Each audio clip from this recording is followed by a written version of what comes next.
सरकार को फंड देते हैं वो। अच्छा, सरकार को क्यों फंड देंगे सर? पार्टी को तो दे सकते हैं, सरकार तो सरकार बोलो के पार्टी बोलो, वही है। पार्टी सरकार है। हाँ, वही है। पार्टी है। जिंदाबाद, जिंदाबाद, जिंदाबाद, जिंदाबाद, जय हिंद फोरम जिंदाबाद, जय हिंद फोरम जिंदाबाद, सेंट्रल गवर्नमेंट, मोदी गवर्नमेंट,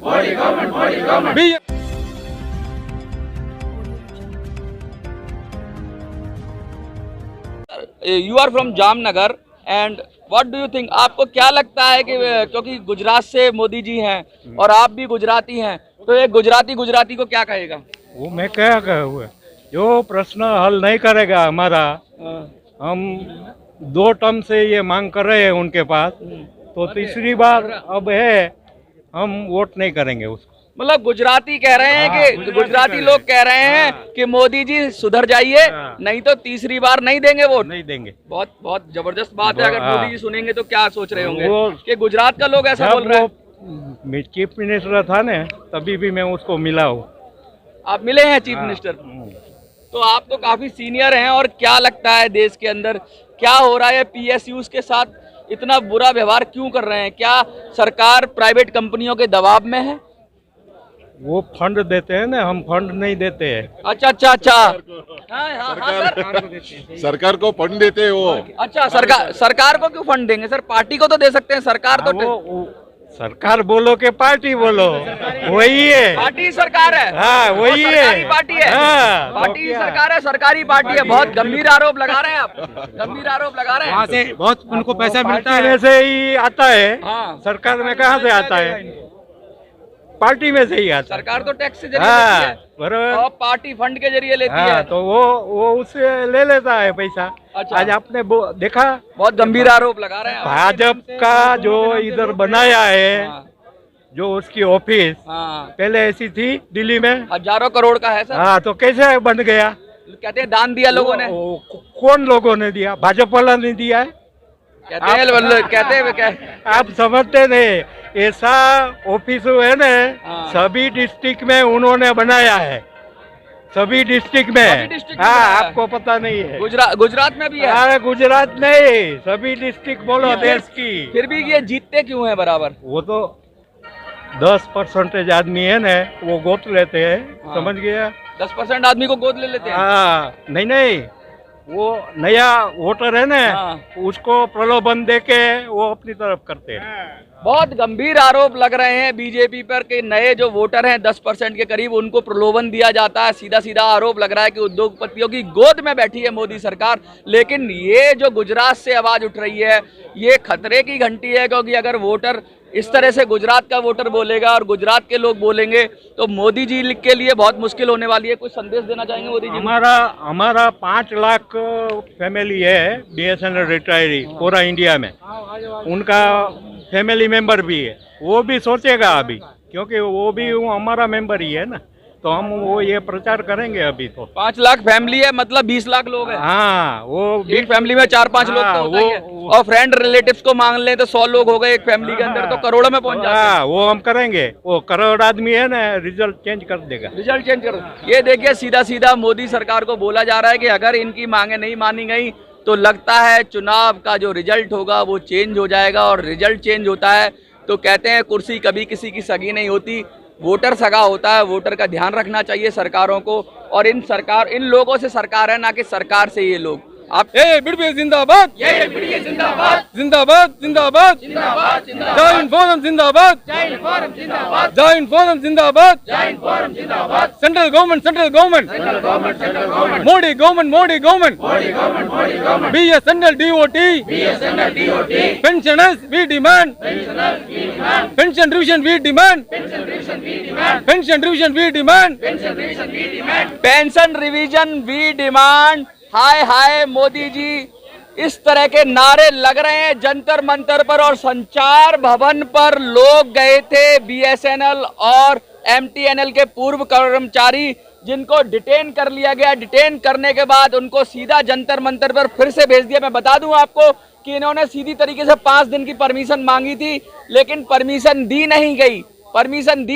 1 दिन की परमिशन दी तो उसके बाद फिर ये लोग एक दिन प्रोटेस्ट किया कल, और आज ये लोग अपना प्रोटेस्ट करने के लिए संचार भवन पर गए थे। वहां से पुलिस ने डिटेन किया। डिटेन करने के बाद वापस इनको भेजा है जंतर मंतर, और जंतर मंतर पर सैकड़ों की संख्या में लोग खड़े हुए हैं पेंशन की रिवीजन की डिमांड को लेकर, फिटमेंट फैक्टर को लेकर, और कह रहे हैं कि हम बीएसएनएल को डूबने नहीं देंगे, हम प्राइवेटाइजेशन को रोकेंगे, और बीएसएनएल के लाखों जो बीएसएनएल और उससे जुड़े हुए लाखों लोग हैं एमटीएनएल से, उनका भविष्य अंधकार में है, उसको बचाएंगे। मोदी जी के खिलाफ नारे लग रहे हैं, सरकार के खिलाफ नारे लग रहे हैं, और लोग परेशान हैं। आइए बात करते हैं। सर, आज क्या हुआ? कल तो पीसफुली हुआ था, तो आज ऐसा क्या हो गया कि संचार भवन पर चले गए? पुलिस ने हमको परमिशन नहीं दिया दूसरा दिन के लिए। हमने संचार भवन के सामने डेमोन्स्ट्रेशन करने के लिए लोग आए और डेमोन्स्ट्रेशन कर दिया, और पुलिस हमको डिटेन करके हम जंतर मंदिर में रखा है। हम यहाँ अच्छा मीटिंग किया, और मीटिंग में हमारा मांग को एक्सप्लेन कर दिया, और गवर्नमेंट के ये धमकी दे दिया है हमारा मांग सेटल नहीं करेंगे तो हम फिर एजिटेशन करेंगे, संचार भवन तक मंत्री जी के पास भी हम आएंगे। इसलिए मुझे, क्योंकि ये गवर्नमेंट ने पहले हमको दे दिया है, एग्री कर दिया है, वो इम्प्लीमेंट नहीं कर रहा है, इसलिए हमारा डिमांड है, we want justice, that is what we have to say. It was the fake promise, sir. It's just like a jumla, because government is promising something that and not fulfilling the demand. So how do you think it's just like a fake promise? This is the character of the government. This Modi government is only for the corporates, not for the poor people, not for the workers, and not for the pensioners. They talk something high about the poor people. They shed the crocodile tears only, but they are not for the poor people. And we are at par with the central government pensioners. We are being treated just like slaves, and we cannot allow it. How can we allow? We have served this BSNL country. We have served BSNL. We have served telecom department 35, 40 years. And still this government is treating like as slaves. How can we tolerate it? Nobody can tolerate it. We are 75, 80, 85. But still we have the commitment. We have the determination. And we have the courage to fight it out until end. And it is only a justified demand only. Our pension division from 1/1/2017 7 साल हो गई, अभी तक कोई फैसला नहीं लिया है। प्रोसेसिंग कर रहा है अभी 4 तारीख पे प्रॉमिस कर रहा है, इंक्रीमेंट नहीं कर रहा है। वो इसलिए हम लड़ाएंगे और जीतेंगे। लड़ेंगे और जीतेंगे। Sir, do you think there is some hidden agenda to dismantle or wipe out the BSNL or MTNL? That is definitely there. It is their agenda only, not hidden agenda. It is an open agenda only. वो BSNL और MTNL ने उन्होंने रूपीकरण किया है, क्योंकि 5-10 साल के अंदर कॉर्पोरेट को देने के लिए, कॉर्पोरेट को देने के ओर से उनका पैसा increase कर दिया। It will be, the price will be increased. Whatever you have to pay now, it will be double for the mobile. When MTNL came, the rent was 1,000 rupees. When MTNL was formed, it became 400. When BSNL was formed, it became 200. Now they want to increase, they want to finish the BSNL, MTNL, so that the corporates can get more and more profit. That is why they are doing it. This is only for the corporate. This government is a corporate government, only supporting Adani, Ambani. Even the Prime Minister of India, Modi, he never stood for an advertisement for BSNL, but he has stood for an advertisement for Reliance. This is the government. That is why we are fighting against it. We will certainly fight and get our demand. There is no doubt Reliance about was it. launched with the photo of the Narendra Modi, our Prime Minister. He didn't say any word about the BSNL at that time. He was, what we have to understand, what message he is giving. I am for Jio. I am from Jio. I am from Jio, and you are to be Jio. Advertising Jio. Advertising Jio. Sponsoring Jio. All these doing the Prime Minister, not others. It is only Prime Minister. Do you think that the PSUs are in the danger in this government? It's already in the danger. It is being given away for throwaway prices. In the name of national monetization pipeline, everything is being given away. Our railway, our highways, our energies, our mining sector, everything is being given away. तो कह रहे हैं कि बेच रहे हैं सब बड़े जितने भी PSUs हैं उनको बेच रहे हैं और इस तरह की हालात बना रहे हैं कि वो दिवालिया हो जाएं या कमजोर हो जाएं, बीमार हो जाएं। जो प्रॉफिट वाली कंपनीज हैं वो भी नुकसान में चली जाएं और जब नुकसान में बोलेंगे तो देश को बोलेंगे कि अब नुकसान में इसको बेच देना चाहिए। आपको क्या लगता है?